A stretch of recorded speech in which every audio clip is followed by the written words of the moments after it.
ছাত্র জনতার তীব্র আন্দোলনের মুখে হাসিনা সরকারের পতন হলে ডক্টর ইউনূসকে প্রধান করে গঠিত হয় অন্তর্বর্তীকালীন সরকার, যেখানে তথ্য উপদেষ্টা হিসেবে দায়িত্ব পালন করছেন অভ্যুত্থানের এক দফার ঘোষক নাহিদ ইসলাম, যুব ও ক্রীড়া উপদেষ্টা হিসেবে রয়েছেন আসিফ মাহমুদ এবং দপ্তরবিহীন উপদেষ্টা মাহফুজ আলম। কিন্তু অন্তর্বর্তী সরকারের ৫ মাস যেতে না যেতেই তাদের পদত্যাগের গুঞ্জন শুরু হয়েছে।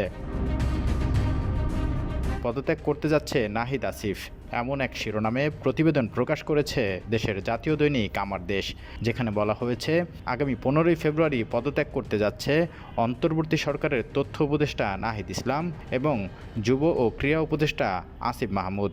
আর আগামী জুন মাসে পদত্যাগ করতে পারেন সরকারের আরেক উপদেষ্টা মাহফুজ আলম। এর কারণ হিসেবে জানা গেছে তাদের নেতৃত্বে আত্মপ্রকাশ করতে যাচ্ছেন নতুন একটি রাজনৈতিক দল।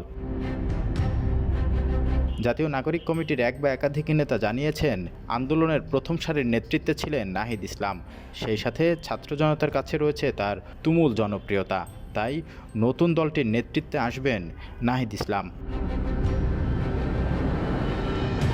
জাতীয় দৈনিক আমার দেশ বলছে, আগামী ১৫ই ফেব্রুয়ারির মধ্যে দল ঘোষণা করতে চায় অভ্যুত্থানের নেতৃত্বদানকারী সংগঠন জাতীয় নাগরিক কমিটি ও বৈষম্যবিরোধী ছাত্র আন্দোলন। নতুন দল ঘোষণার আগে ২৪ দফার ইশতেহার তৈরিতে কাজ করছে তারা। এজন্য ১৭ সদস্যের একটি কমিটি কাজ করছে বলে জানা গেছে। জনসম্পৃক্ততা বাড়াতে রংপুরে শহীদ আবু সাঈদের বাড়ি থেকে চট্টগ্রাম শহীদ ওয়াসিম আকরামের বাড়ি পর্যন্ত লং মার্চ করার পরিকল্পনা রয়েছে আয়োজকদের।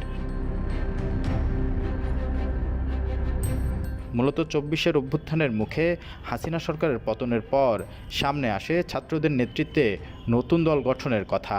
তবে অভ্যুত্থানের ৫ মাস পেরিয়ে গেলেও এখন পর্যন্ত দল গঠনের কোনো অফিসিয়াল ঘোষণা আসেনি। তবে দল গঠন না হলেও দেশের রাজনৈতিক অঙ্গনে এ নিয়ে চলছে নানা আলোচনা সমালোচনা। এদিকে নতুন দল গঠনের খবরে সম্প্রতি ছাত্রদের প্রতিনিধি সরকারে রেখে তাদের নেতৃত্বে রাজনৈতিক দল গঠন করে নির্বাচনে আসলে তা মেনে নেওয়া হবে না বলে মন্তব্য করেছেন বিএনপির মহাসচিব মির্জা ফখরুল ইসলাম আলমগীর। এরপর নাহিদ ইসলাম এ প্রসঙ্গে গণমাধ্যমে বলেন, তারা রাজনৈতিক দলে যোগ দিলে অবশ্যই তারা সরকার থেকে বের হয়ে যোগ দেবেন। এদিকে জাতীয় নাগরিক কমিটির একটি বৈঠকে বেশিরভাগ সদস্য মতামত দিয়েছেন যে অন্তর্বর্তী সরকারে থাকা এক বা একাধিক ছাত্র উপদেষ্টার পদত্যাগ করা উচিত। সাধারণ মানুষের কাছে যেসব ছাত্র উপদেষ্টার গ্রহণযোগ্যতা বেশি তাদের পদত্যাগ করে নতুন রাজনৈতিক দলে যুক্ত হয়ে নেতৃত্বে আসা প্রয়োজন।